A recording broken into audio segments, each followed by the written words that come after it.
Infomag.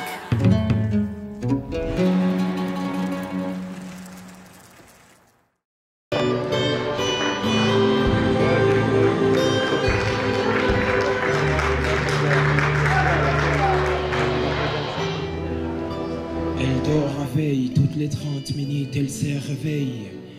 Recouvre son bébé, toute la nuit elle les surveille. Avant que les coqs ne chantent pas à merveille, elle sort du nid.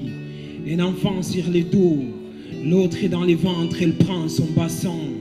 Sa vie est un fort délit, encore cassé par la fatigue de la journée précédente. Mais chaque jour suffit sa peine aux épreuves et les prêtes et non cédantes. Elle descend vite au lac car faut être parmi les premiers pour ne pas manquer les poissons. Toutes ces journées sont dures mais encore trop dures, celles où les pêcheurs reviennent sans poisson. Car elle aura fait 10 km à pied pour rien et puis la journée ne promet pas grand chose. Il faudra faire demi-tour, aller acheter des légumes et puis les profits se déclarent pas grandioses. Aujourd'hui la chance est au rendez-vous, tous les marchands disent. Elle remercie le ciel, elle a sûrement eu sa marchandise. Mais c'est pas le début, mais la journée d'une pénible journée. Elle doit rôder toute la matinée, puis à 12 heures aller s'installer au marché. Pas n'importe où bien sûr, car la police est sans cœur et peut en faire un marché. Aujourd'hui la marchandise se vend vite. Oh, 5000 francs de profit c'est trop, elle remercie Dieu.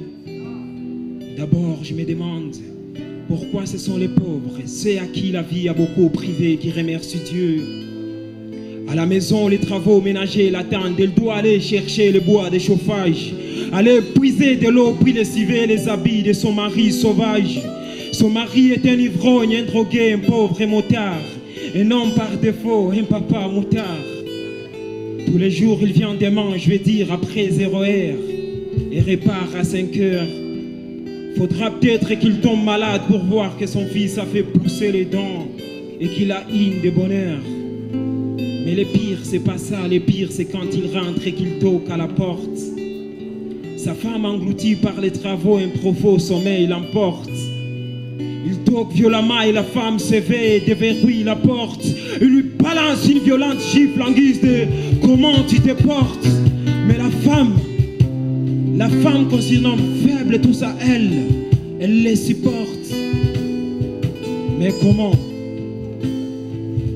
je peux toquer plus d'1 minute? Lui demande-t-il. Ah, je vois.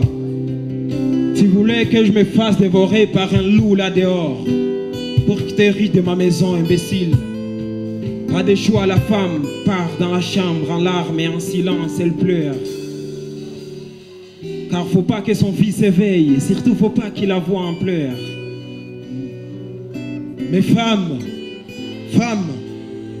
je ne vais pas manger aujourd'hui et maman botanga nzambeo, moi sinanga zando qui est.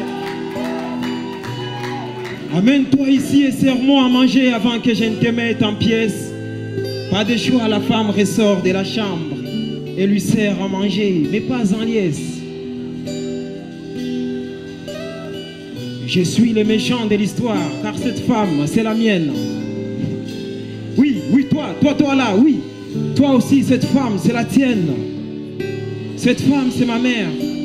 C'est ma soeur, ma cousine ou ma nièce, sinon les tiennes. En tout cas, moi, j'ai peur qu'un jour Dieu nous pardonne si l'on n'arrive pas à changer la maldonne.